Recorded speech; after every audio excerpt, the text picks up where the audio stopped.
मध्ये नेत्यांचे जे नातेवाईक आहेत, मुलगा असो, पत्नी असो, त्याचबरोबर इतर मंडळी असोत, तर यांची एक प्रकारे आपल्याला आघाडी किंवा त्यांच्या विजयाचा ट्रेंड आपल्याला सध्या पाहायला मिळतो आहे।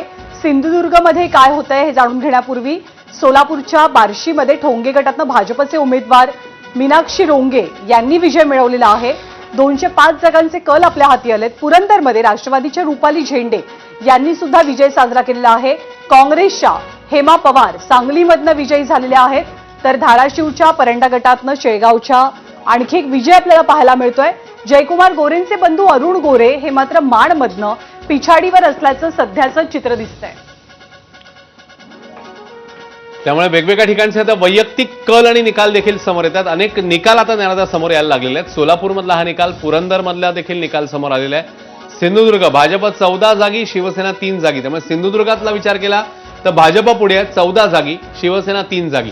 तर रत्नागिरीमध्ये मगाशी आपण बघितलेलं होतं, शिवसेनेने मोठी आघाडी घेतली होती। मात्र सिंधुदुर्गात नेमकं उलट चित्र आहे। सिंधुदुर्गात भाजप 14 जागी आघाडीवर आहे, शिवसेना 3 जागी आघाडीवर आहे। आणि कोल्हापूरमध्ये काँग्रेसची आघाडी 10 जागांची आहे, तर भाजपची ती 6 जागांची आहे।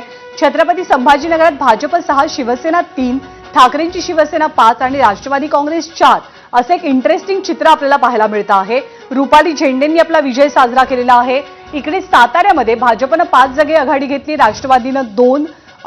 सध्या कलांच्या बाबतीमध्ये क्रमांक 2चा पक्ष हा अजित पवारांच्या राष्ट्रवादी हा पक्ष आहे। त्याखालोखाल अर्थातच शिंदेची शिवसेना सुद्धा आहे। भाजप 72 जागांसह सगळ्यात मोठा पक्ष म्हणून सध्या आघाडीवर आहे। उदय सामंतांचे स्वीय सहाय्यक हे सुद्धा आघाडीवर असल्याचं चित्र आपल्याला पाहायला मिळतंय। जिल्हा परिषद निवडणुकांचे निकाल आज लागतायत।